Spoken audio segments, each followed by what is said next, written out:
Nicholas Bellini hated loose ends.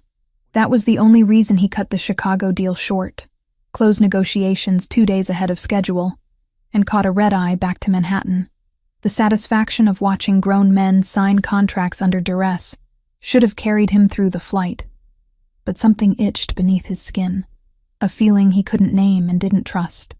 The SUV dropped him at the entrance of his building at 2 a.m. The doorman straightened immediately, recognition flashing across his face before he schooled his expression into practiced neutrality. "Mr. Bellini, we weren't expecting you until Thursday." Nicholas didn't respond. He rarely did to observations that required no answer. The elevator ride to the penthouse was silent, except for the mechanical hum of cables and gears. He rolled his shoulders, feeling the tension of 3 days spent in boardrooms and backrooms where deals were sealed with threats disguised as promises. The elevator doors opened directly into his foyer. Home. Sanctuary. The one place in this city where he controlled every variable, every entrance, every breath of air that moved through the space. Except something was wrong.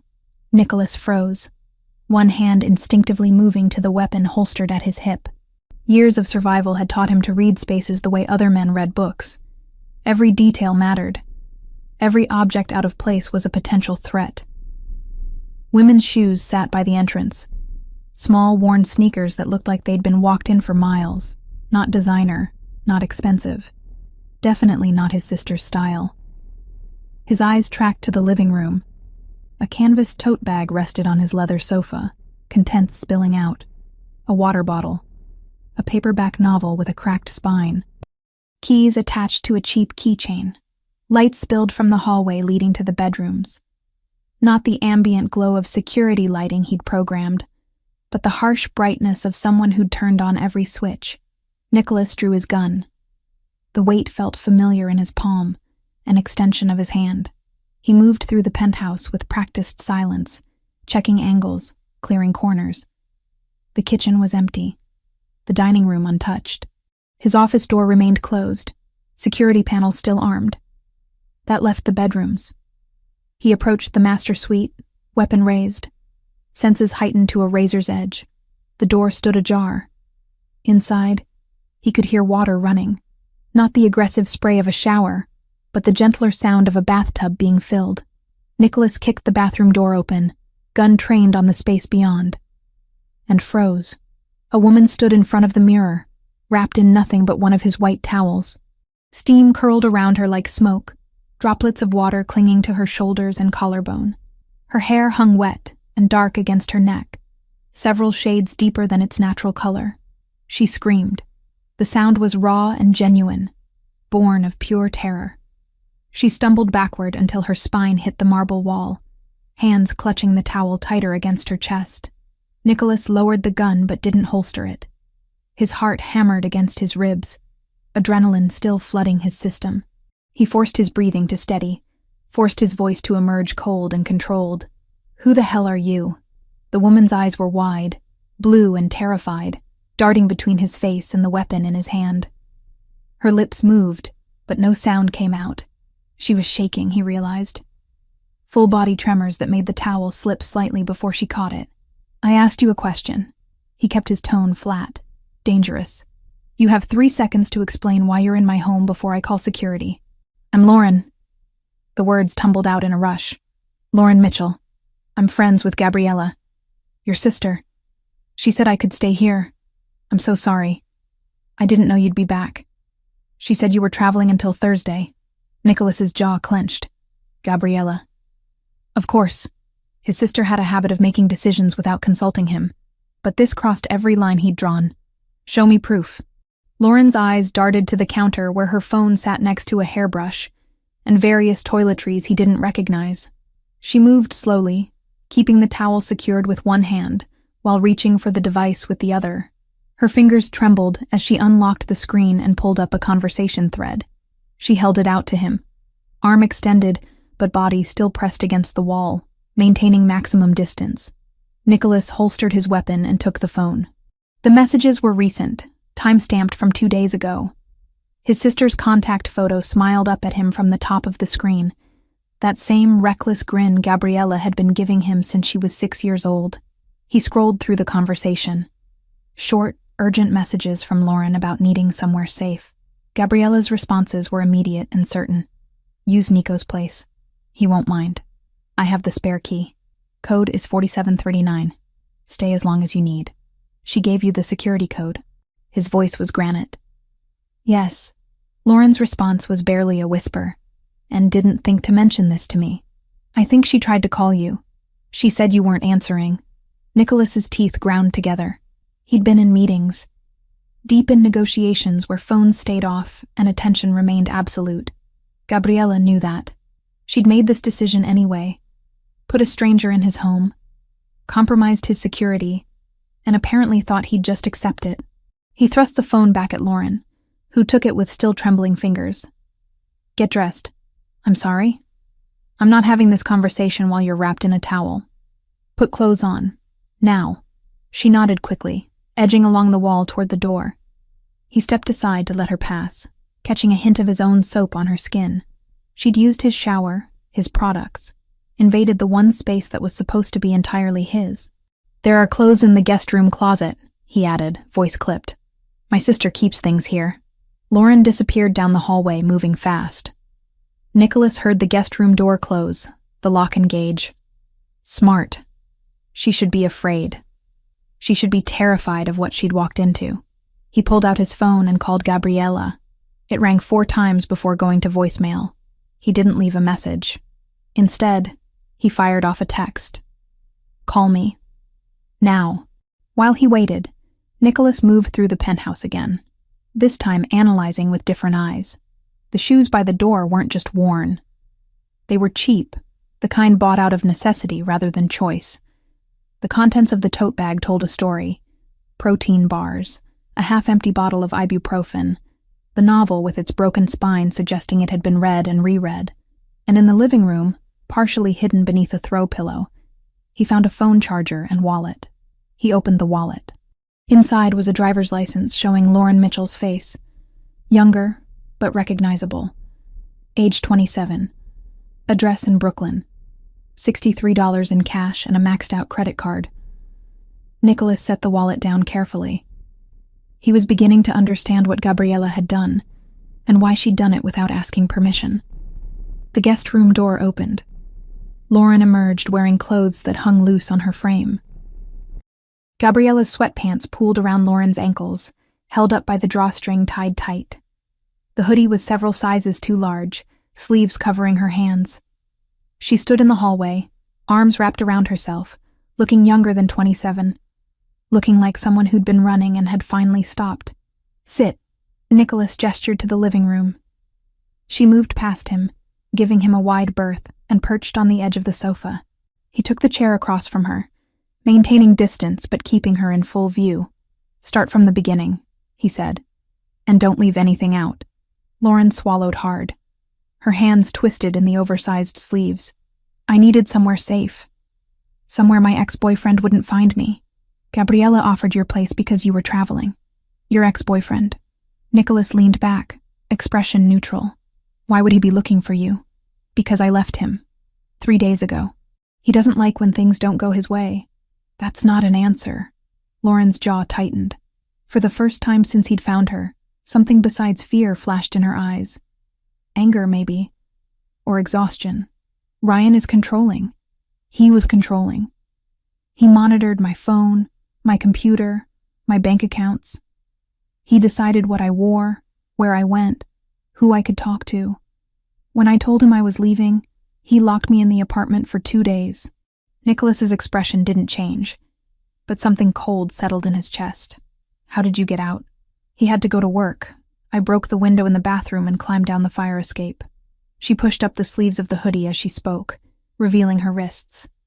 Dark bruises circled both, finger-shaped marks that made Nicholas's hands curl into fists. So you ran to Gabriella. She's my best friend, has been since college. She's the only person Ryan didn't succeed in cutting out of my life completely. Lauren's voice wavered. I didn't have anywhere else to go. Nicholas stood and walked to his office, unlocking the door with a code Lauren couldn't see. Inside, he accessed the security system and pulled up the footage from the past 48 hours. There she was, arriving at 2:30 in the afternoon 2 days ago. The camera showed her stepping off the elevator, jumping at the chime, looking around with wide eyes before entering the code Gabriella had given her. She'd been carrying only the tote bag, wearing the same clothes she'd been wearing when he found her. He fast-forwarded through the footage, Lauren making herself small in his space, sleeping on the sofa instead of the guest bed for the first night, eating sparingly from his kitchen, spending hours in the bathtub like she was trying to wash something off that wouldn't come clean. Nicholas closed the security feed and returned to the living room. Lauren hadn't moved, still perched on the edge of the sofa like she might need to run at any moment. "You've been here 2 days." "Yes. And your ex-boyfriend." "Ryan. Does he know you're here?" "No. God, no. Gabriella was the only person I told and she wouldn't tell him anything." Lauren's eyes widened. "He doesn't know, does he?" "Not yet." Nicholas pulled out his phone again. Still no response from Gabriella. But men like that don't stop looking. And if he has the resources you're suggesting, he'll find you eventually. Lauren's face went pale. She looked like she might be sick. "I'll leave. Right now. I shouldn't have come here. I shouldn't have put you in this position. It's 3 a.m. I don't care. I'll find somewhere else." "With $63 and a maxed credit card?" She flinched. "You went through my wallet. This is my home. Nothing here is private from me." Nicholas's voice was steel. "Sit down." Lauren had started to stand. She sank back onto the sofa, eyes bright with unshed tears. "I need to know more about Ryan," Nicholas continued. "Full name, where he works, what resources he has access to." "Why?" "Because my sister put you in my home, which makes you my responsibility until you leave it. And I protect what's mine." The words hung in the air between them. Lauren stared at him, trying to read past the cold mask he wore. She wouldn't find anything. Nicholas had spent years perfecting that control. "Ryan Foster," she finally said. "He works for some kind of import-export company. I don't know the details. He never talked about work, and when I asked questions, he'd get angry." Nicholas knew several import-export companies in this city. Most of them were fronts for operations that had nothing to do with legitimate trade. Does he have family? Friends? People he'd go to for help finding you? His father has money. Real money. Ryan uses that to his advantage. Lauren's hands twisted together. And he has a sister. Melissa. My sister. He's threatened to hurt her if I ever tried to leave. That was the detail that crystallized everything. Nicholas understood now why Gabriella had acted without permission. His sister knew him well enough to know he couldn't turn away from this. "Your sister. Where is she?" "Brooklyn?" "She's in nursing school at SUNY. She lives in the dorms." Nicholas made a note in his phone. He'd have someone checking on the sister by morning. If Ryan Foster was the kind of man who threatened women through their families, he was exactly the kind of problem Nicholas knew how to handle. "You'll stay here," he said, "until we figure this out. I can't ask you to do that." "You're not asking, I'm telling you." Nicholas stood, signaling the conversation was over. "The guest room is yours. Don't answer the door. Don't go near the windows. And don't leave this apartment without telling me first." Lauren nodded slowly, processing the sudden shift in her circumstances. "Thank you," she whispered. Nicholas didn't respond. He walked back to his office, already pulling up contacts on his phone. People who owed him favors. People who specialized in finding information others wanted hidden. Behind him, he heard Lauren move toward the guest room, her footsteps soft on his floors. The door closed quietly, lock engaging once again. Nicholas stared at the security monitor showing the empty hallway. 2 days ago, his biggest concern had been closing a deal in Chicago. Now he had a terrified woman in his guest room, an ex-boyfriend who sounded like a serious threat, and a sister who'd made decisions that would require a long conversation. He pulled up Gabriella's contact one more time. Still no response. Nicholas set the phone down and leaned back in his chair. The smart thing would be to send Lauren somewhere else. A hotel, a safe house. Anywhere that didn't compromise his security or draw attention to his home. But when he closed his eyes, all he could see were those bruises on her wrists. Those wide, terrified eyes when she'd seen his gun. The way she'd tried to make herself small, like disappearing was the only safety she knew. No, Lauren Mitchell wasn't going anywhere. Not until he made sure Ryan Foster understood exactly what happened to men who put their hands on women. Nicholas opened a new message thread and began typing. By morning, he'd know everything there was to know about Ryan Foster. And then he'd decide exactly how to handle this situation. Dawn broke over Manhattan with the kind of cold clarity that made the city look sharp enough to cut. Nicholas hadn't slept. Sleep was a luxury he couldn't afford when variables remained uncontrolled. And right now, everything about this situation felt wildly out of his control. He sat in his office, 3 monitors glowing in the pre-dawn darkness, information streaming across screens faster than most people could process. But Nicholas wasn't most people. He'd built his empire on the ability to see patterns others missed, to find weaknesses in systems designed to be impenetrable. Ryan Foster's life was surprisingly easy to crack open. 34 years old. Sales director at Meridian Import Solutions, a company Nicholas recognized immediately. They moved containers through the port of Newark, containers that sometimes held more than the manifests claimed. He made a note to have someone look deeper into Foster's connections there. The man's social media painted a picture of carefully curated success. Photos at expensive restaurants. Gym selfies showing off a physique maintained through obsessive routine. And in the older posts, before they'd been deleted but not before Nicholas's people had archived them, pictures of Lauren. She looked different in those images. Smaller somehow, even though the physical dimensions were the same. She smiled in the photos, but the expression never reached her eyes. A detail Nicholas noticed because he'd spent years learning to read the subtle languages of fear and control. The bruises on her wrists made sense now. Ryan Foster was exactly the kind of man Nicholas had spent his adult life dealing with. Men who mistook cruelty for strength, who needed to dominate because they had no real power of their own. Nicholas opened a new search window and pulled up information on Melissa Mitchell. 23, nursing student, Dean's List every semester. She lived in a dormitory on the SUNY campus, a building with minimal security and too many access points. Easy target if Foster decided to use her as leverage. He picked up his phone and sent a message to Marco, one of his most reliable men. Need eyes on SUNY Brooklyn, dorm building C. Female student Melissa Mitchell. Discreet surveillance only. Report anyone showing unusual interest. The response came back within 2 minutes. On it, boss. Nicholas set the phone down and rubbed his eyes. The exhaustion he'd been pushing away for the past 4 hours tried to creep in, but he forced it back. He couldn't afford to be tired. Not when someone vulnerable was sleeping 20 feet away, depending on security measures she didn't even know existed yet. A sound from the hallway made him look up. Soft footsteps, hesitant and careful. Lauren was awake. He checked the time on his laptop. 6:30. She'd managed maybe 3 hours of sleep, probably less than he had. Nicholas stood and moved to the kitchen, a space he rarely used but kept immaculately stocked by his housekeeper. If Lauren was going to be here, she needed to eat. That much he could control. He found eggs, bread, coffee. Basic things.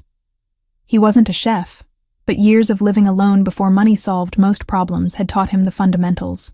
By the time Lauren emerged from the guest room, dressed in the same oversized clothes from last night, he'd assembled something that resembled breakfast. She stopped in the doorway of the kitchen, taking in the scene with obvious surprise. Nicholas at the stove, 2 plates on the counter, coffee already brewing. "You didn't have to do this," she said quietly. "You need to eat." He slid one of the plates toward her without looking up from the pan. "Sit." Lauren moved to one of the bar stools and sat slowly, like she expected the offer to be revoked at any moment. She picked up the fork and took a small bite of scrambled eggs, chewing carefully. Nicholas poured 2 cups of coffee and set one in front of her before taking his own to the opposite side of the counter. Physical distance. Necessary boundaries. "Thank you," Lauren said after a moment of silence, "for letting me stay. For all of this. Don't thank me yet." Nicholas's tone was flat. "We need to establish some rules." She set down her fork, giving him her full attention. Those blue eyes were clearer this morning, less wild with fear, but still carrying a wariness that probably wouldn't fade for a long time. "You don't leave this apartment," he continued. "Not to go downstairs, not to check the mail, not for any reason unless I explicitly approve it first." Lauren nodded slowly. "You don't answer the door. If someone rings the buzzer, you ignore it. My security knows not to let anyone up without my permission, but I don't take chances. Okay. Stay away from the windows. The glass is bulletproof, but that doesn't mean you should be visible from the street.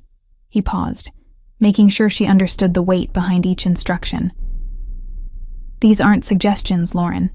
They're requirements if you're going to be here. I understand. Her voice was steady, but her hands trembled slightly as she picked up the coffee cup. Nicholas watched her drink, noting the way she cupped the mug with both hands like she was trying to absorb its warmth. She wore no jewelry except a simple silver necklace with a small pendant that caught the morning light. I need to go out today, he said. Arrange some things. You'll be alone here for a few hours. I'll be fine. I'm also adding extra security to the building. You won't see them, but they'll be there. Lauren's brow furrowed slightly. Is that necessary? I mean, Ryan doesn't know I'm here? Yet. Nicholas set his coffee down with deliberate precision. Your ex-boyfriend doesn't strike me as the type to give up easily. And if Gabriella was the only person you told, he'll eventually think to question her. The color drained from Lauren's face. I didn't think about that. That's why I'm thinking about it for you. He pulled out his phone and showed her a photo he'd compiled from public records. This is Ryan Foster, correct? Lauren glanced at the screen and immediately looked away, jaw tight. Yes. Nicholas pocketed the phone. The reaction told him everything he needed to know about how deep the fear ran. There's something else, Lauren said, voice barely above a whisper.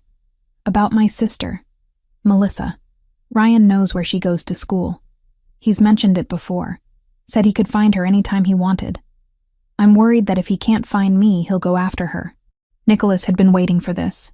He'd already made the decision to protect Melissa Mitchell, but Lauren didn't need to know that yet. Information was currency, and he spent it carefully. Where does she live? SUNY Brooklyn. Dorm building C, 3rd floor. I'll make sure she's safe. Lauren's head snapped up. How? You don't even know her. I know people. That's enough. Nicholas stood, signaling the end of the conversation. Finish eating. I'll be in my office making calls. He walked away before she could ask more questions. Before he could see the gratitude and confusion warring on her face. Gratitude made him uncomfortable. People thanked him for things he did out of calculation, not kindness. Back in his office, Nicholas pulled up a secure messaging app and contacted his attorney. Need a file started on Ryan Foster. Employment records, financial history, anything that can be used for leverage. And I want to know if he has a criminal record. The response was immediate. This personal or business? Both, Nicholas typed back. Consider it done. He spent the next hour making similar arrangements, pulling threads that would eventually weave into a complete picture of Ryan Foster's life. By the time Nicholas finished, he had surveillance on Melissa Mitchell, a private investigator digging into Foster's background, and security briefed on potential threats to watch for. The morning sun climbed higher, filling his office with natural light he usually ignored. But today, it made him aware of how little sleep he'd actually gotten, how the events of the past few hours had disrupted the careful routine he'd built. His phone buzzed. Finally. Gabriella. He answered on the first ring. Start talking. Good morning to you too, Nico. His sister's voice carried forced cheerfulness that immediately grated on his nerves. You gave a stranger access to my home. My security codes. My private space. Nicholas kept his voice low, but the anger beneath it was unmistakable. Without asking. Without even a courtesy call. I tried calling. You didn't answer. That's not permission, Gabriella. I know. Her tone shifted, losing the false brightness. I know, and I'm sorry. But you didn't see her, Nico. She showed up at my apartment at 2 a.m. with bruises all over and nowhere else to go. What was I supposed to do? Nicholas pinched the bridge of his nose. You were supposed to call me back. Leave a message. Send a text. Any form of communication that didn't involve compromising my security. Would you have said yes? The question hung between them. They both knew the answer. That's not the point. It's exactly the point. Gabriella's voice rose, passionate and defensive. Lauren is my best friend. She's been trapped with that bastard for 2 years, and when she finally got the courage to leave, I wasn't going to turn her away because you might say no. Nicholas heard movement in the hallway outside his office. Lauren, probably trying not to eavesdrop, but unable to help hearing raised voices through the partially open door. He switched to the language they'd grown up speaking, Italian rolling off his tongue with the ease of childhood habit. You put her at risk by bringing her here. You put yourself at risk. And you did it without thinking about the consequences. Gabriella responded in kind, her accent sharper than his. I thought about the consequences of doing nothing.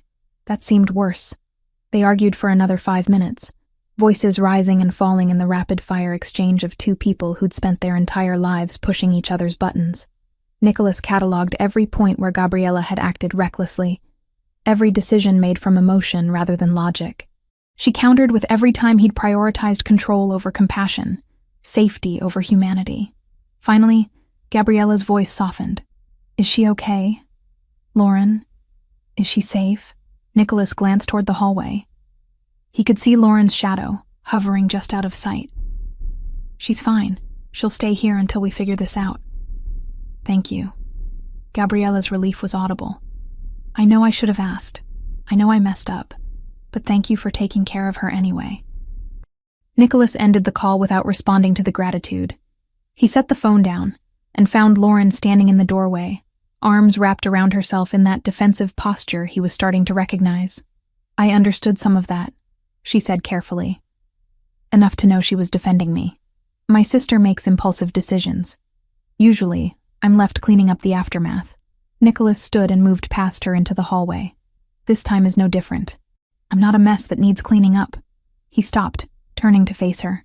She'd straightened her spine, chin lifted slightly in defiance. Good. Fear was necessary for survival, but too much of it made people weak.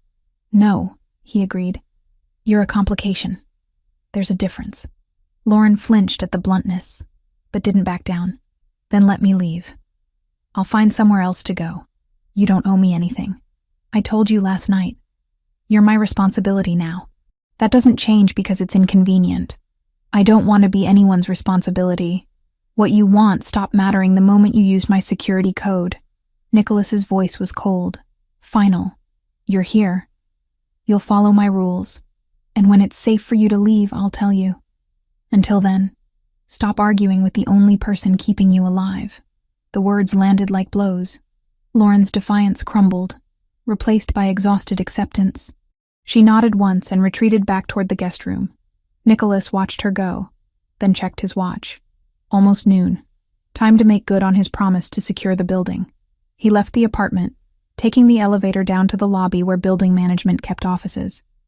The conversation with security took less than 10 minutes. Additional cameras, more frequent patrols, a list of approved visitors that currently contained exactly 0 names. Money smoothed over any questions about why the sudden increase in precautions. On his way back upstairs, Nicholas received a message from Marco. Eyes on the sister. All clear so far. We'll maintain position. Good. 1 variable controlled. Back in the apartment, Nicholas found Lauren exactly where he'd left her, curled up on the guest bed with her phone. She looked up when he appeared in the doorway. Your sister is being watched, he said without preamble. Discreetly. She won't know. But if Ryan Foster goes anywhere near her, I'll know about it. Lauren's eyes widened. You did that already? In the last few hours?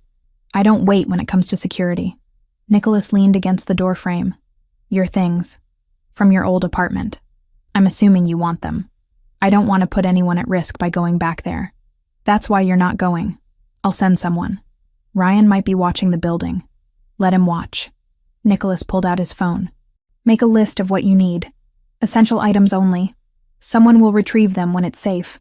Lauren hesitated, then started typing on her phone. After a minute, she showed him the screen.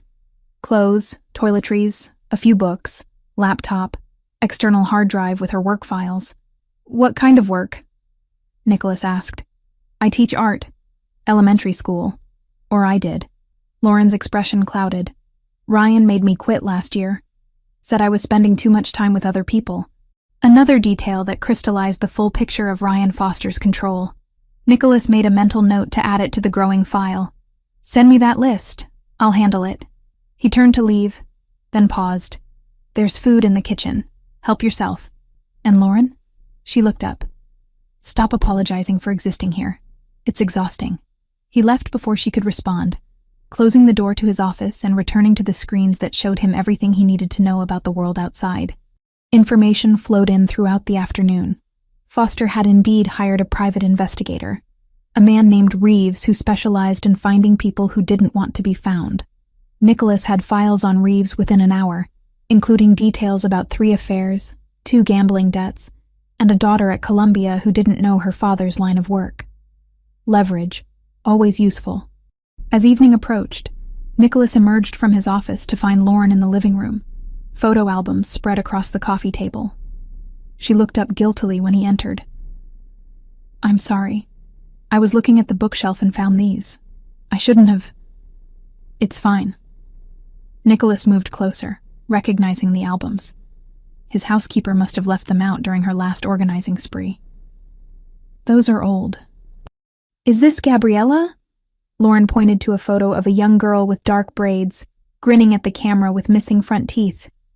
8 years old, just after she broke her arm trying to prove she could skateboard better than the boys in our neighborhood. A smile tugged at Lauren's lips. "That sounds like her." She flipped the page, revealing more photos. A teenage Nicholas, already tall and serious-eyed even then. Family gatherings, graduations, life documented in careful chronological order. "You looked so young here." Lauren touched a photo of Nicholas at 15. Suit ill-fitting, jaw set in a determined line. "That was my father's funeral." Nicholas's voice was neutral, fact without emotion. Lauren's hand jerked back like the photo had burned her. "I'm sorry. I didn't mean to. I told you to stop apologizing." He closed the album gently. It was a long time ago, but Lauren was looking at him differently now, seeing past the cold exterior to something underneath. The shift made Nicholas uncomfortable in a way he couldn't name. "I should start dinner," he said, retreating toward the kitchen. Lauren followed. "I can help. Do you know how to cook?" "Basic things. Ryan didn't like when I spent too much time in the kitchen. Said I was avoiding him." Nicholas pulled ingredients from the refrigerator without commenting on that particular detail. He was building a comprehensive understanding of Ryan Foster's methods of control, and each new piece of information made Nicholas's jaw clench tighter. They worked in silence, Lauren chopping vegetables while Nicholas handled the meat. It was strange having someone else in his space, moving through his kitchen, existing in the carefully controlled environment he'd built. Strange, but not entirely unwelcome. That thought bothered him more than he wanted to admit. They ate at the dining table, Lauren still swimming in Gabriella's oversized clothes, picking at her food with the appetite of someone who'd spent too long in survival mode.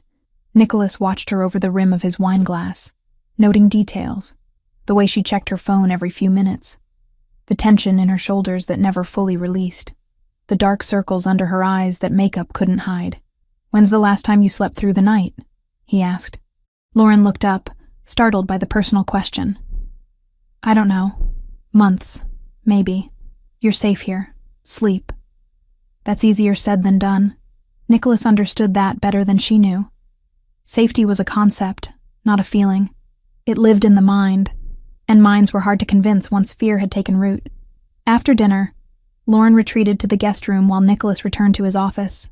He worked until past midnight, coordinating surveillance, reviewing files, building the case against Ryan Foster that would eventually make the man understand exactly how badly he'd miscalculated. Around 1 a.m, Nicholas heard the television turn on in the living room. He found Lauren there, curled up on the sofa with a throw blanket, watching some old movie with the volume low. "Can't sleep?" he asked. She shook her head. "Every time I close my eyes, I think I hear him."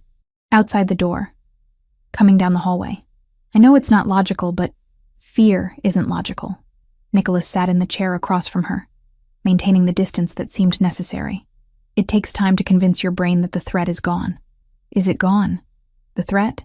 "Not yet, but it will be." Lauren studied him in the dim light of the television.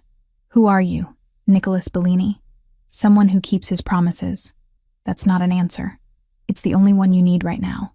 She didn't push, just returned her attention to the screen. Nicholas stayed, telling himself he was monitoring the situation, ensuring she felt secure. But some deeper part of him, The part that wasn't entirely cold calculation recognized the truth.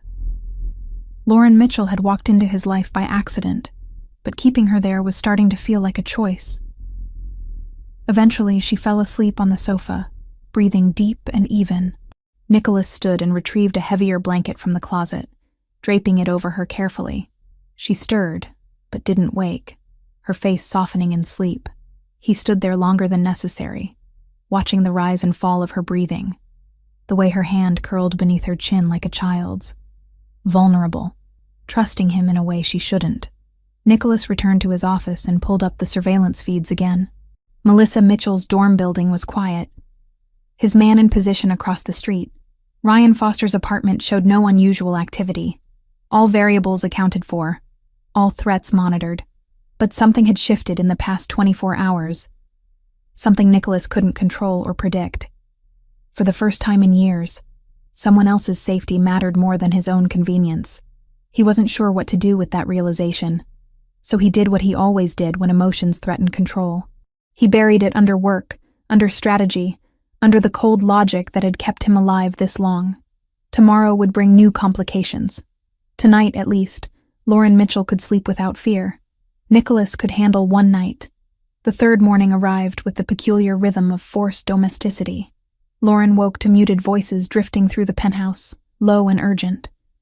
She lay still for a moment, orienting herself in the guest room that was beginning to feel less foreign. Cream-colored walls, floor-to-ceiling windows with blackout curtains she kept drawn, the distant hum of Manhattan traffic 43 stories below. She pulled on Gabriella's sweatshirt and padded barefoot down the hallway. Nicholas's office door stood partially open, warm light spilling across dark hardwood floors. His voice carried through the gap, speaking in rapid Italian that Lauren could only partially follow. Business, she assumed.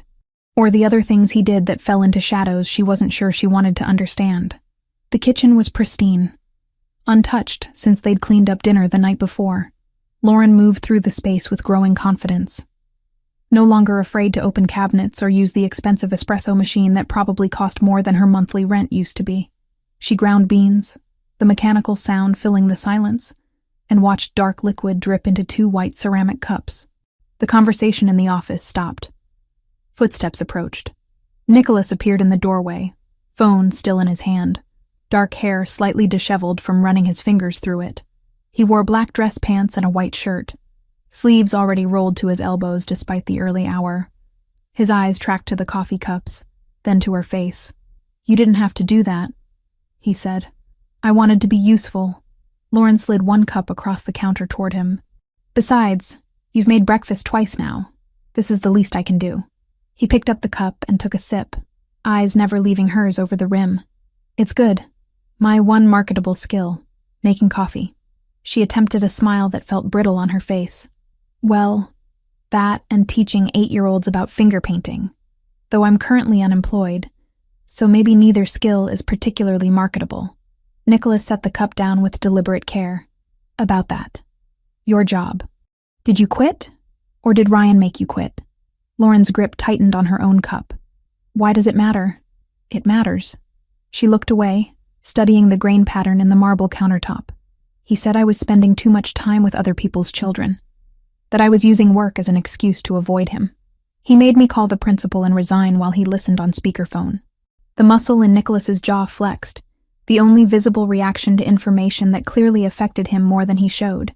When was this? Last March, 13 months ago.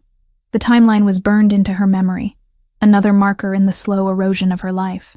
After that, I wasn't allowed to leave the apartment without him. He said it was for my safety, that the neighborhood was dangerous. But really, it was just another way to keep track of where I was every minute of every day. Nicholas's phone buzzed against the counter. He glanced at the screen and his expression shifted, something cold and focused sliding into place. "That's my attorney," he said, already moving back toward his office. "Wait here." He disappeared through the doorway, and Lauren heard the conversation resume, this time in English, clipped and professional. She caught fragments. Legal implications, and filing false reports, and leverage if needed. Her stomach twisted. Whatever Nicholas was doing, it involved lawyers and strategy and resources she couldn't begin to comprehend. Part of her wanted to know every detail. Another part, the part still learning to trust, worried about what debts she might be accumulating without realizing it. 10 minutes later, Nicholas emerged with an expression that made Lauren's pulse spike. "What is it?" she asked. "What happened?" "Your ex-boyfriend filed a police report yesterday." Nicholas's voice was controlled, factual, claiming you stole $15,000 from him before you left. He circulated your photo to local precincts and hired a private investigator to find you. The room tilted slightly. Lauren gripped the edge of the counter to steady herself. "That's not true. I didn't take anything from him. I barely escaped with my purse." "I know." Nicholas moved closer, not touching, but solid and grounding in his certainty. "The report is fabricated. My attorney is already working on documentation to prove it, but that's not what concerns me right now. What concerns you? Ryan Foster also mentioned your sister in the report. Said she might know your whereabouts. Said he's concerned she might be in danger if you're having some kind of mental health crisis." Lauren's coffee cup slipped from her fingers, shattering against the tile floor. Brown liquid spread across white stone like blood. "Melissa," she whispered. "He's going after Melissa. He's laying groundwork." Nicholas pulled out his phone, already typing. "Creating a narrative that makes him look like the concerned boyfriend, and you look unstable. It's calculated. I have to warn her. I have to call her right now." Lauren lunged for the phone Nicholas had given her 2 nights ago, but he caught her wrist, gentle but immovable. "Not yet. Wait." "Wait?" Her voice rose, panic sharp and cutting. "He knows where she lives. He knows her schedule. If he goes to her campus, if he convinces her that I'm in trouble, he won't get near her." Nicholas released her wrist and turned his phone screen toward her. "A text conversation with someone named Marco. I've had surveillance on your sister since the morning after you arrived. She's protected." Lauren stared at the screen, reading messages about shift changes and all clear reports and coordinates that mapped to Melissa's dorm building. The timestamps went back 48 hours. "You've been watching her," Lauren said slowly, "for 2 days. And you didn't tell me. I didn't want to worry you until there was something concrete to worry about. That's not your decision to make." The anger surprised her, hot and sudden after days of careful gratitude. "She's my sister. I have a right to know when she's being watched by strangers. They're not strangers. They're professionals who work for me. That's not better, Nicholas. That's worse." Lauren stepped back, putting distance between them. "You can't just make decisions about my family without telling me. You can't control every variable in my life just because I'm staying in your apartment." Something flickered across Nicholas's face. Not anger, but something close to it. Frustration, maybe, or the kind of cold calculation that preceded difficult conversations. "Sit down," he said. "I don't want to sit down." "Lauren, sit." She sat, more from the exhaustion of constant fear than from obedience. Nicholas remained standing, towering over her in a way that should have felt threatening, but somehow didn't. "I'm going to ask you questions," he began, "and I need you to answer them honestly, even if it's painful. Can you do that?" "Why?"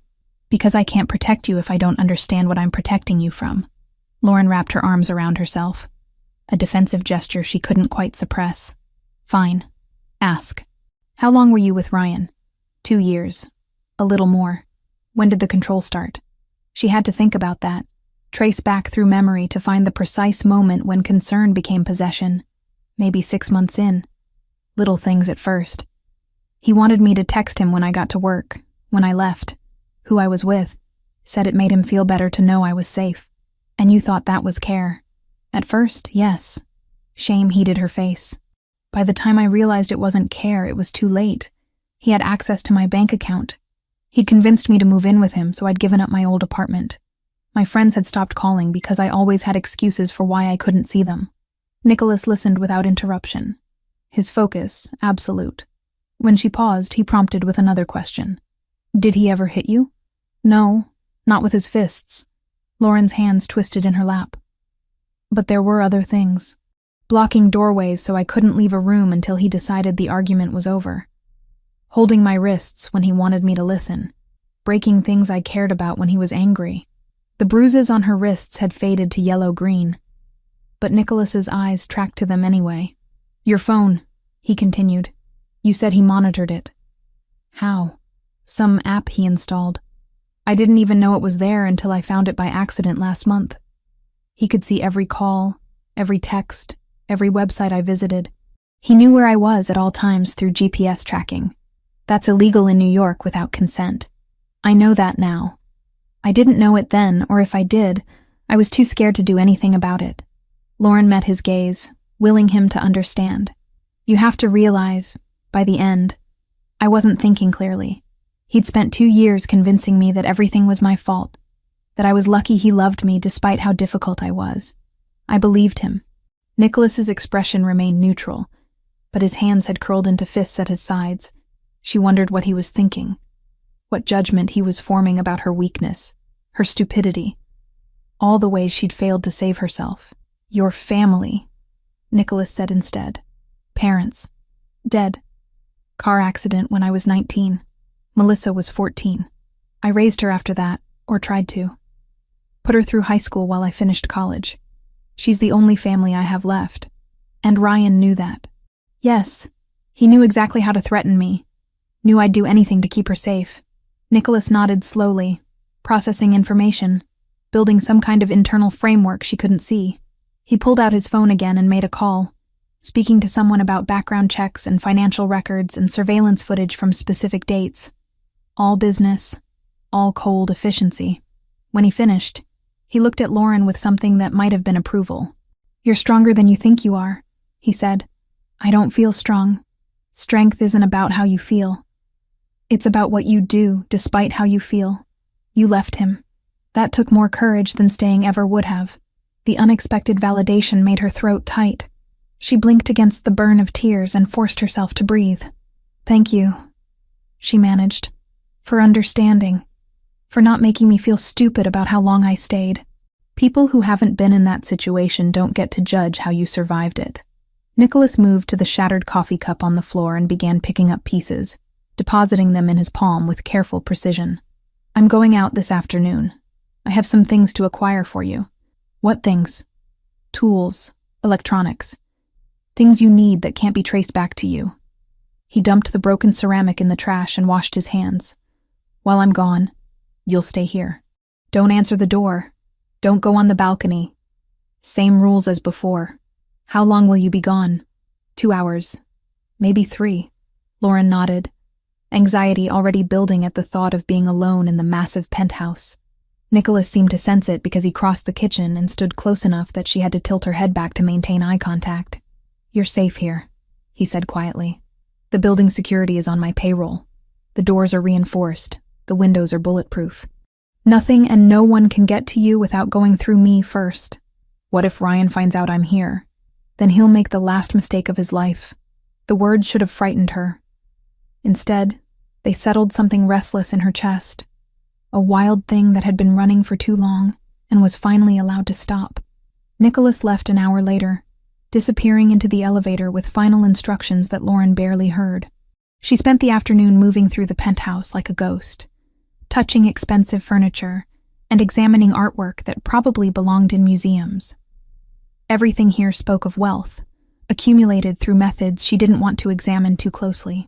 She ended up in front of a painting hung in the hallway, abstract shapes in burgundy and gold that reminded her of her own abandoned dreams. Before Ryan, she'd wanted to paint, had filled notebooks with sketches and color studies, had imagined a life where art was more than just something she taught to children. When Nicholas returned, he found her there, staring at the canvas with an expression he couldn't quite read. You like it? He asked. Lauren startled, not having heard him arrive. It's beautiful. Whoever painted this understood color theory at an instinctual level. Nicholas set down several shopping bags and moved to stand beside her. My mother painted it, years ago before she died. I'm so sorry.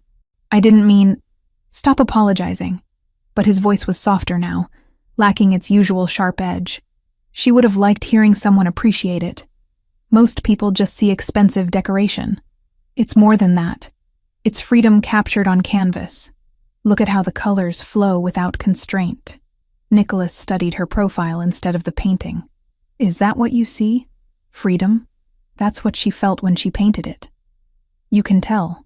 They stood in silence, shoulders almost touching, both looking at the same painting but seeing different things. Finally, Nicholas stepped back and retrieved the shopping bags. "Come here. I want to show you something." Lauren followed him to the dining table where he began removing items. A brand new laptop, sleek and compact. A cell phone still in its packaging. A tablet, charging cables and cases. "These are registered under a corporate account that can't be traced to you," Nicholas explained. "The phone has a secure operating system. The laptop comes with VPN software already installed. Nothing you do on these devices can be tracked by Ryan or anyone else." Lauren touched the phone box with tentative fingers. "This is too much." "It's necessary. You need to be able to communicate safely. Check email. Look for jobs eventually. Live your life without constantly looking over your shoulder. I can't afford any of this. I'm not asking you to pay for it. But I should. I can't just take—" Nicholas cut her off with a look. "Consider it an investment in my peace of mind. If you have the tools to function independently, you're less vulnerable. That makes my job easier." It was the most practical argument he could have made, one that didn't demand gratitude or create debt. Lauren found herself nodding. "Thank you," she said simply. They spent the next hour setting up the devices, Nicholas walking her through security protocols and backup systems with the patience of someone who understood technology at a fundamental level. When everything was configured, he ordered dinner from a restaurant Lauren didn't recognize, and they ate at the table while the city glittered beyond the windows. "Tell me about your life before Ryan," Nicholas said between bites. "What did you want?" The question caught Lauren off guard.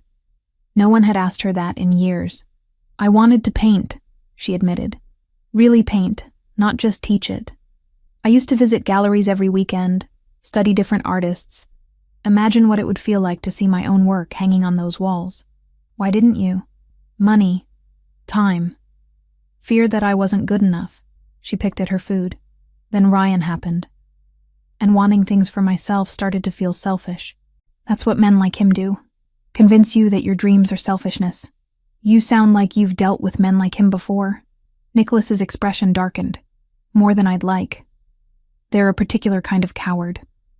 The kind who needs someone weaker to make themselves feel strong. What do you do with them when you encounter them?" "I make sure they understand the hierarchy." He took a sip of wine, eyes never leaving hers. "That there are levels of power they'll never reach, and stepping above their station has consequences." It was the closest he'd come to admitting what he actually did. The business that afforded penthouses and security teams and the ability to make problems disappear. Lauren should have pressed for details, demanded honesty about what she'd walked into. Instead, she asked, "What about you? What do you want?" Nicholas considered the question longer than she expected. "Control," he finally said, "of my time, my space, my decisions. I spent too many years having those things dictated by other people. Now I make sure no one has that power over me again. Is that why you live alone?" "It's why I've always lived alone. Until 3 days ago." The acknowledgement hung between them, heavy with implication. Lauren took a careful sip of her own wine, feeling the warmth spread through her chest. "Does it bother you?" she asked. "Having me here?" "It's an adjustment." Nicholas leaned back in his chair, but not an unwelcome one.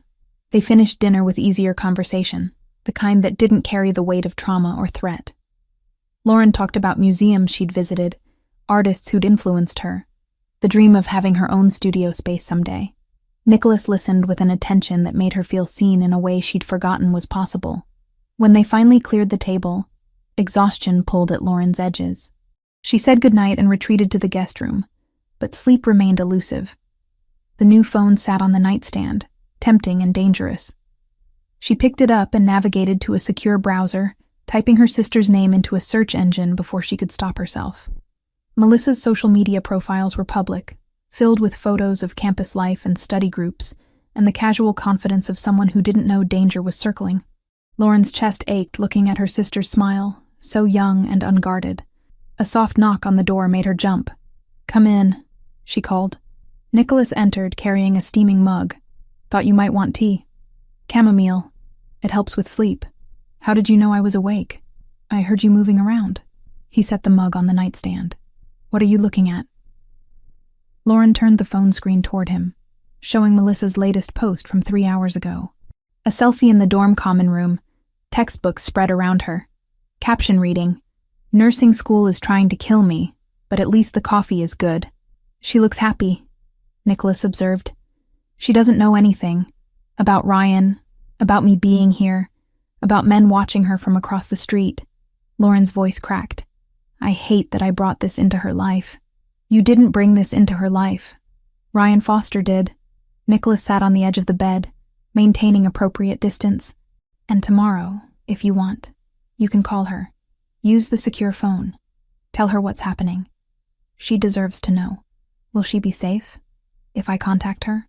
The phone is untraceable, and my people will make sure she's protected whether she knows it or not." He stood to leave, then paused at the door. "Lauren, you're not alone in this anymore. Let that sink in." After he left, Lauren sat in the quiet dark, sipping tea that tasted like comfort and safety. Outside, Manhattan hummed with its restless energy. Inside, for the first time in longer than she could remember, the fear that usually kept her awake began to recede. She thought about Nicholas's words, about strength and survival and the courage it took to leave, about the freedom her own mother had painted into abstract shapes before her death, about dreams that had been sleeping too long. Tomorrow she would call Melissa. Tomorrow she would start rebuilding the pieces of herself that Ryan had systematically dismantled. Tonight, she would rest in the knowledge that someone was standing between her and the darkness, someone who understood control, but wielded it differently, who saw her weakness and didn't exploit it. Lauren finished the tea and set the empty mug aside. The new phone glowed softly on her nightstand, full of possibility and connection. She plugged it in to charge, and finally let her eyes close. In his office down the hall, Nicholas reviewed surveillance footage and updated files, and made plans for tomorrow's moves in a chess game Ryan Foster didn't even know he was losing. But part of his attention remained tuned to the hallway, to the woman sleeping in his guest room, to the shift happening inside him that had nothing to do with strategy and everything to do with something he'd spent years avoiding. He told himself it was just responsibility, just keeping a promise to his sister, just doing what needed to be done. But the truth was beginning to surface anyway, patient and inevitable as dawn. After 5 days in the apartment, something unexpected happened. Not a crisis or a threat, but the quiet formation of routine. Nicholas found himself adjusting his schedule without conscious thought, working from the penthouse instead of his downtown office, taking calls in the early morning hours when Lauren was still asleep, emerging for breakfast at times that coincided with hers. He told himself it was practical. Monitoring the situation required proximity.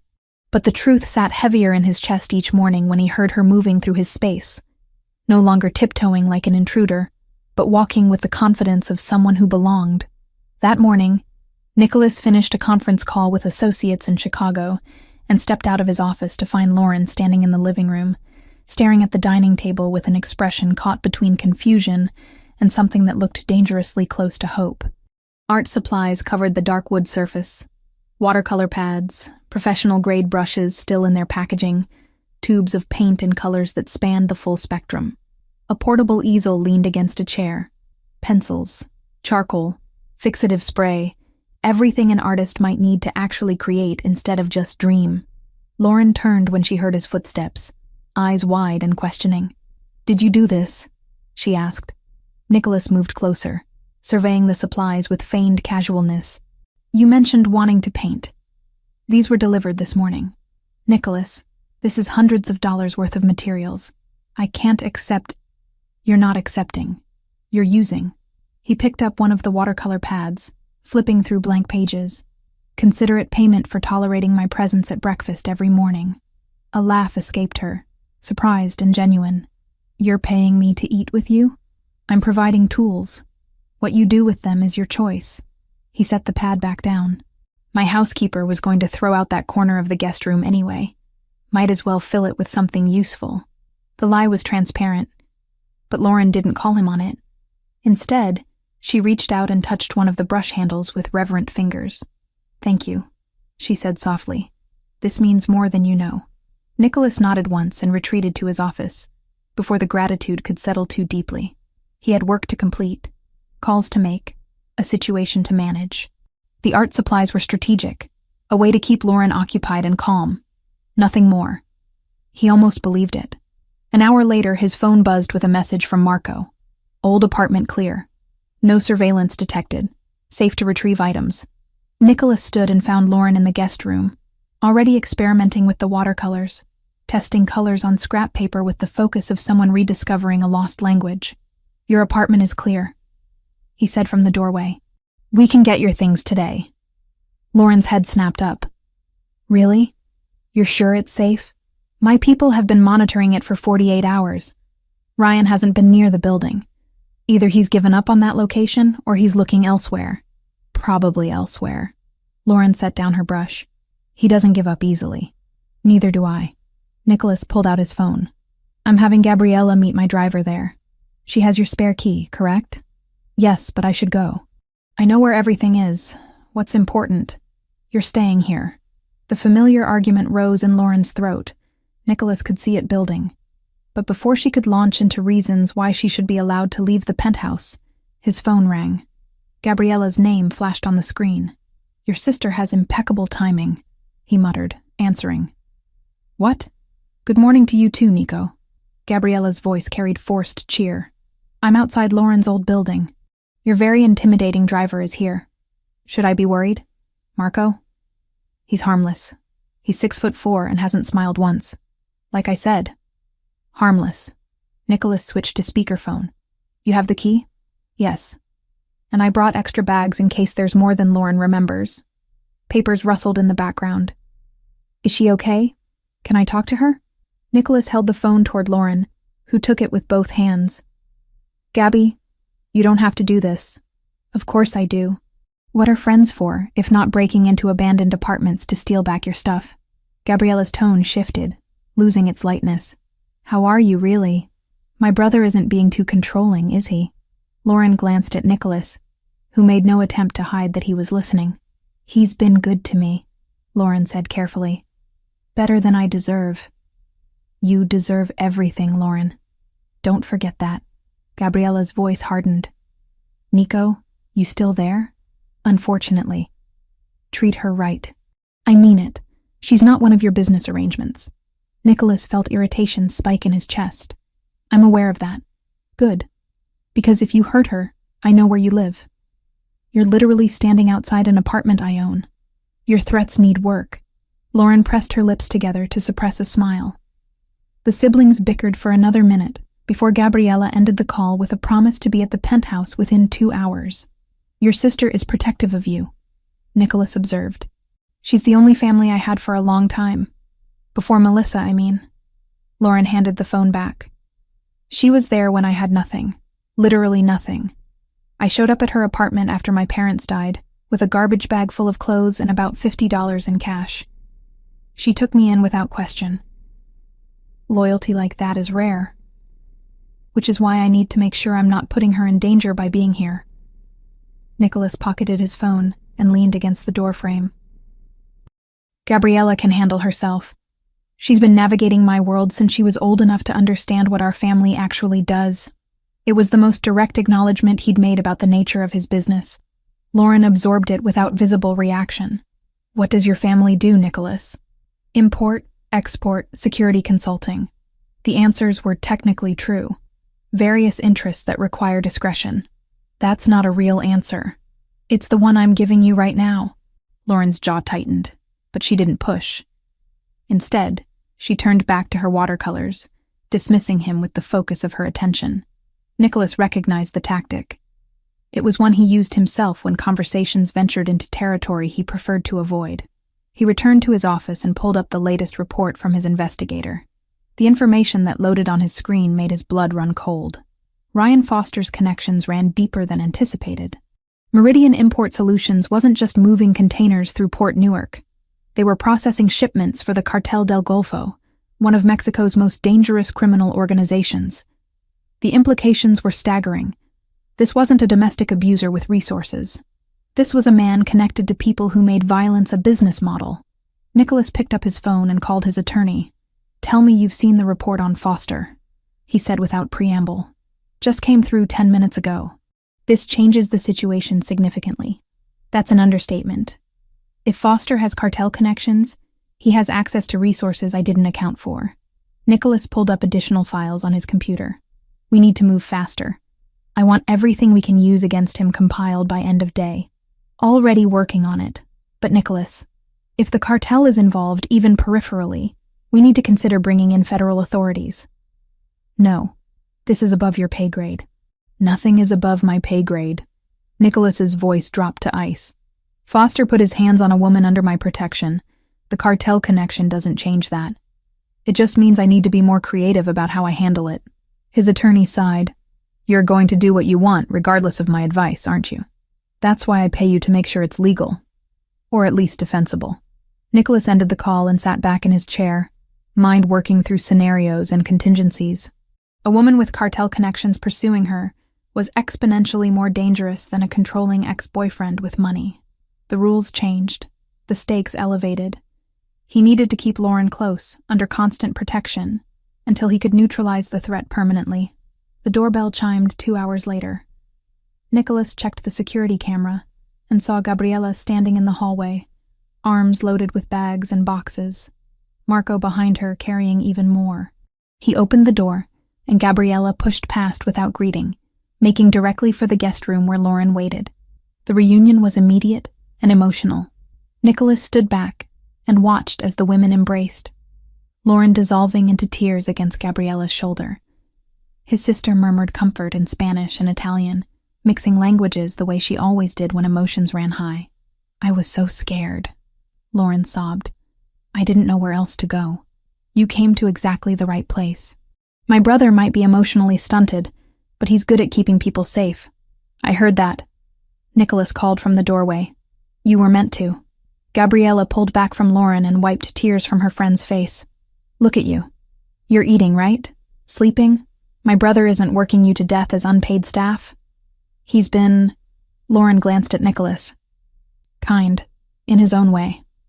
Gabriella followed her gaze and something shifted in her expression. She saw what Nicholas had been trying to ignore. The way Lauren looked at him with trust that hadn't been earned yet, with gratitude that made him uncomfortable, with something else he refused to name. "Nico, help me with these bags," Gabriella ordered. They carried boxes into the guest room in silence. When the last one was deposited, Gabriella grabbed his arm and pulled him into the hallway, out of Lauren's earshot. "You like her," she hissed in Italian. "I'm helping her. There's a difference. You bought her art supplies, you're working from home. You haven't kicked her out even though having her here disrupts everything about your carefully controlled life." Gabriella poked his chest. "You like her." Nicholas removed her finger with deliberate care. "What I feel is irrelevant. She needs protection. I'm providing it. Keep telling yourself that." Gabriella switched to English, voice softer. "But Nico, be careful. She's been through hell. The last thing she needs is someone else with control issues." The barb hit deeper than Nicholas wanted to admit. "I'm not Ryan Foster. I know that." "But do you?" Gabriella squeezed his arm once, then returned to the guest room where Lauren was unpacking boxes with shaking hands. Nicholas retreated to his office, Gabriella's words echoing uncomfortably in his head. He wasn't like Foster. He didn't use control to diminish people. He used it to protect them, to create order in chaos, to prevent the kind of violence that had taken his father and shaped his entire life. But the line between protection and possession was thinner than he liked to acknowledge.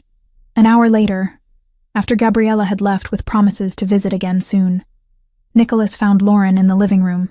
She'd spread her recovered belongings across the sofa, sorting through them with methodical care. Books, clothes, jewelry, the accumulated evidence of a life interrupted. She held a small wooden box, fingers tracing the carved lid. "My mother's," she explained without him asking. "She kept letters in here, from my father when they were dating. I thought Ryan had thrown it away, but Gabriella found it in the back of the closet." Nicholas moved closer, drawn despite himself. "You should keep that somewhere safe." "I will." Lauren opened the box and removed a stack of faded envelopes. These are the only proof I have that my parents loved each other, that good relationships exist. They do exist, just not with men like Foster. Lauren looked up at him, blue eyes searching. What about with men like you? The question hung between them, heavy with implication. Nicholas should have deflected, changed the subject, reinforced the professional distance that was already eroding too quickly. Instead, he found himself answering honestly. I don't do relationships. They require vulnerability I'm not equipped for. That's not true. You're vulnerable with Gabriella. My sister is different. She's family. And I'm what? An obligation. Nicholas sat in the chair across from her, maintaining the physical distance even as emotional proximity became unavoidable. You're someone I'm choosing to help. That's more than obligation. Lauren absorbed this, setting the letters aside. Can I ask you something personal? You can ask. I may not answer. Your father. You said you lost him to violence. What happened? Nicholas hadn't talked about his father in years. The story was known to those in his world, part of the mythology that explained how a 15-year-old boy became the head of a criminal enterprise. But speaking it aloud to Lauren felt different, like exposing a wound that had scarred over but never fully healed. He was killed in a deal that went wrong. Rivals who wanted our territory. They made it look like an